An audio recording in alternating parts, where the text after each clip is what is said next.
বলছে আমি তো আমার চেনো নাই, আমি ভারতের প্রধানমন্ত্রী পন্ডিত জওয়াহরলাল নেহরু। পাগলে কয়েছে এরকম লম্বা লম্বা কথা আমরাও বলছি, থাকো আমাদের সাথে কিছুদিন, তোমার মাথা ঠান্ডা হয়ে যাবে। তো প্রথম একটু মাথা গরম হয়, তারপরে আস্তে আস্তে ঠান্ডা হয়। ঠান্ডা করার মালিক তিনি বলেন ক্ষমতা দেই আর তারপরে তাকায় থাকি, লিনানজুরা কাইফা তা'মালুন। সুবহানাল্লাহ। ক্ষমতা দিয়ে তাকায় দেখি তোমার আমলটা কেমন হয়। মজলুম জনতা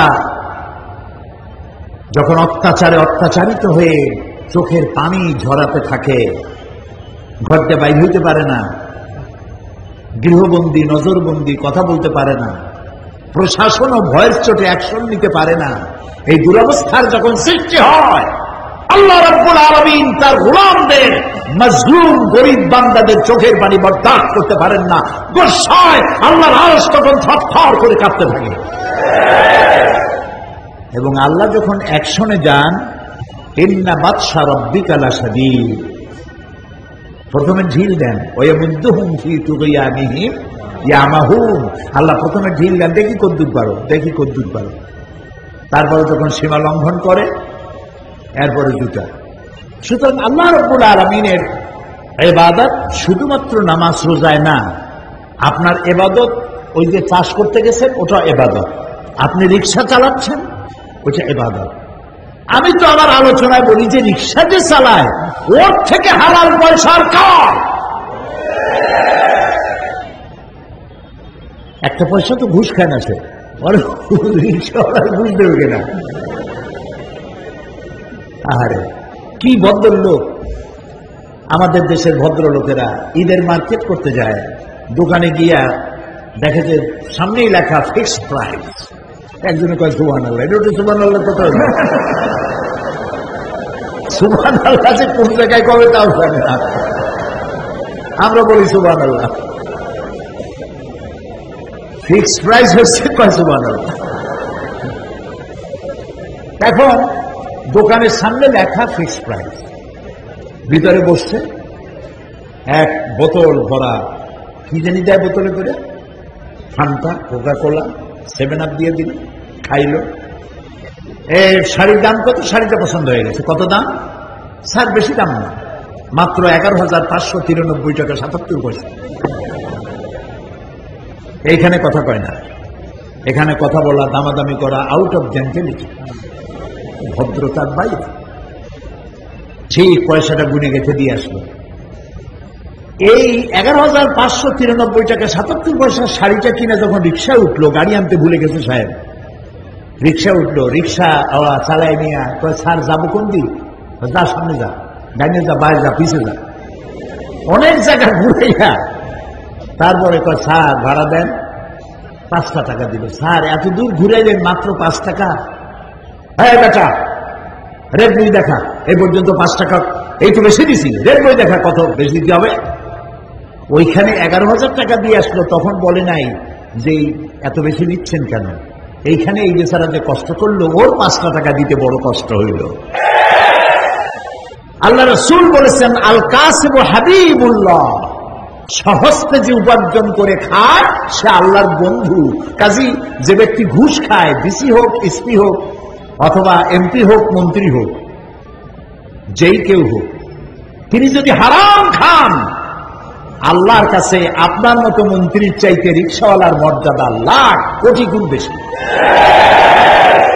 ওই প্রেসিডেন্টের চাইতে যে প্রেসিডেন্ট হক কথা বলতে সাহস পায় না, দুরন্ত সাহস নিয়ে পরিস্থিতি মোকাবেলা করার ক্ষমতা রাখে না, তা পুরুষের মতো পালায় যায়, সে প্রেসিডেন্টের চাইতে এই রিকশাওয়ালার দাম অনেক বেশি। কাজে হালাল ভাবে রুজি কামাচ্ছেন, এটা ইবাদত।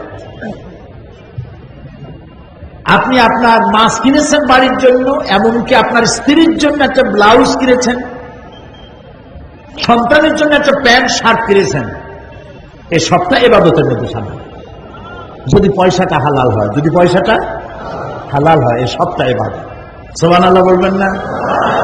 এখন এতদিন আমরা ধারণা করে রেখেছিলাম নামাজ রোজাই শুধুমাত্র ইবাদত, কিন্তু নামাজ রোজাই শুধু ইবাদত নয়, জীবনের সমস্ত কাজটা আল্লাহর হুকুম মাফিক পরিচালনা করার নামই হলো। এই ব্যাপারে আমি আর ব্যাখ্যা দিতে চাই না, আমার মনে হয় আপনারা বুঝে ফেলেছেন। বুঝে আসছে কিনা? বুঝতে ইনশাআল্লাহ। এখন পৃথিবীতে মানুষেরা দুইটা জিনিস চায়। কয়টা জিনিস চায়?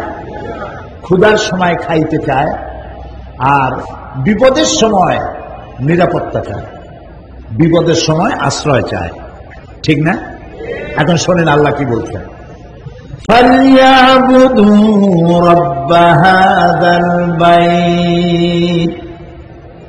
আল্লাহ তাআলা বলছেন এই ঘরের রবের মালিকের ইবাদত করো, এই ঘরের মালিক যিনি তার ইবাদত করো।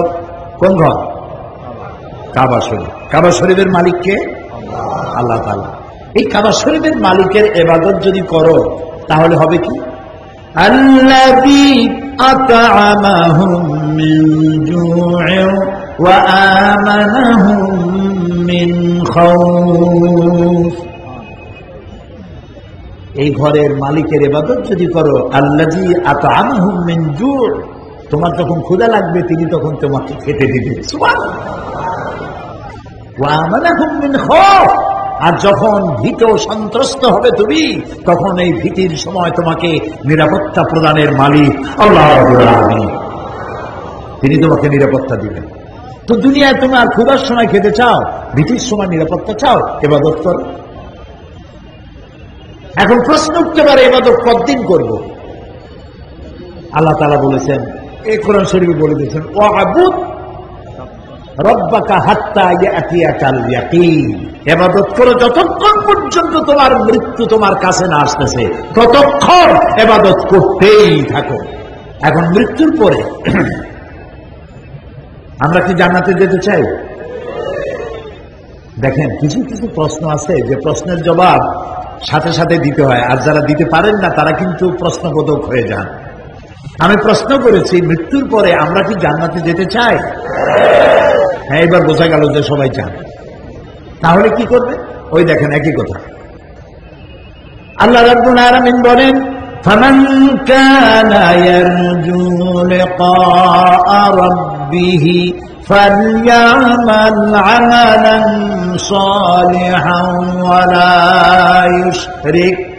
ওয়ালা ইউশরিক বিইবাদাতি রাব্বিহি আহাদা। যদি তোমাদের মধ্যে কেউ তার রবের সঙ্গে দেখা করতে চায়, মালিকের সঙ্গে দেখা করতে চায়, আল্লাহর সঙ্গে দেখা করতে চায়, দুইটা কাজ করো। কয়টা কাজ? ফালইয়ামাল আমালান সালিহা, নেক কাজ করো, ভালো ভালো কাজ করো। ওয়ালা ইউশরিক বিইবাদাতি রাব্বিহি আহাদা, আর আল্লাহর ইবাদতের মধ্যে কারোর সাথে আল্লাহর সাথে শরীক করো না। শিরক থেকে বাঁচো, আল্লাহর ইবাদত করো, ভালো ভালো কাজ করো, নেক কাজ করো। নেক কাজ কি? যে কাজে আল্লাহ খুশি হন। এমন কি আপনি যদি একটু হেসে দিয়ে কথা বলেন, সেটাও নেক কাজ। সুবহানাল্লাহ। নবী করিম সাল্লাল্লাহু আলাইহি ওয়াসাল্লাম বলেছেন, হাসি মুখে যদি কথা বলো একটা সাদকা দেওয়ার সমতুল্য সওয়াব হয়ে যাবে। আরে কত সওয়াব পথে পথে ঘুরে আমরা ধরতে পারি না। তো আপনার আমার সব কাজ হলো ইবাদত। ভালো কাজ করেন। ওই যে বলছি রাসূলুল্লাহ বলেছেন হাসি মুখে কথা বলবেন তো একটা কি হবে? না,